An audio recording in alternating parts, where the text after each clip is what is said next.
Hi guys, இன்னைக்கு வீடியோவில் எல்லார் வீட்லேயும் இந்த மாதிரி வந்துட்டு பார்த்தீங்கன்னா கண்டிப்பாக ஒரு டப்பா இருக்கும். அந்த ஒரு டப்பா வச்சு என்ன பண்ணலாம் அப்படின்னு தான் பார்க்க போகிறோம். ரொம்பவே யூஸ்ஃபுல்லாக ஒன்று பண்ண போகிறோம். அதுக்காக அந்த டப்பாவை ரெண்டாக கட் பண்ணி ஃபுல்லாக பிளாக் கலர் பெயிண்ட் பண்ணி காய வச்சிடுறேன்.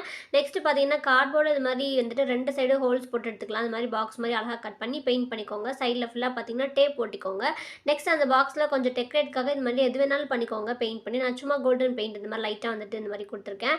நெக்ஸ்ட் இந்த ரெண்டு டப்பாவில் இந்த மாதிரி க்ளூ அப்ளை பண்ணி அந்த கார்ட்போர்டில் இது மாதிரி பார்த்தீங்கன்னா ரெண்டு சைடு ஒட்டிக்கலாம். டப்பால டிசைன் நீங்கள் எது வேணாலும் கொடுத்துக்கலாம். பெயிண்ட் பண்ணி ஆர்ட் உங்கள் திறமையை ஃபுல்லாக காமிக்கலாம். நெக்ஸ்ட் கொஞ்சம் ஃப்ளவர் இந்த மாதிரி இருந்தது, அதை எடுத்து மேலே ஒட்டி கொஞ்சம் லீஃபை ஒட்டி கொஞ்சம் டெக்கரேஷன் பண்ணியாச்சு. நெக்ஸ்ட் மேலே வந்துட்டு பார்த்தீங்கன்னா இந்த மாதிரி சரடு கயிறு அந்த கேப்பில் ஓட்ட போட்டோம் இல்லையா, அந்த இடத்துல கட்டி விட்டுட்டேன். இதை எதுக்காக யூஸ் பண்ணுறதுன்னு பார்க்கலாம். இந்த இடத்துல நீங்கள் எதாவது எழுதுறதுனா எழுதிக்கலாம். ஓகே, இதை வந்துட்டு பார்த்தீங்கன்னா ஸ்டடி டேபிளுக்கு மேலே நீங்கள் மாட்டி தொங்க விட்டு உங்களோட திங்ஸ் எல்லாம் வந்துட்டு ஆர்கனைஸ் பண்ணி வச்சுக்கலாம். இல்லை கிச்சனில் யூஸ் பண்ணலாம். ரொம்பவே யூஸ்ஃபுல்லாக இருக்கும். கண்டிப்பாக ட்ரை பண்ணுங்கள். லாங் வீடியோ லிங்க் கீழே கொடுக்குறேன், மறக்காமல் செக் பண்ணி பாருங்கள். இந்த வீடியோ பிடிச்சிருந்தா லைக் பண்ணிடுங்க. பாய்.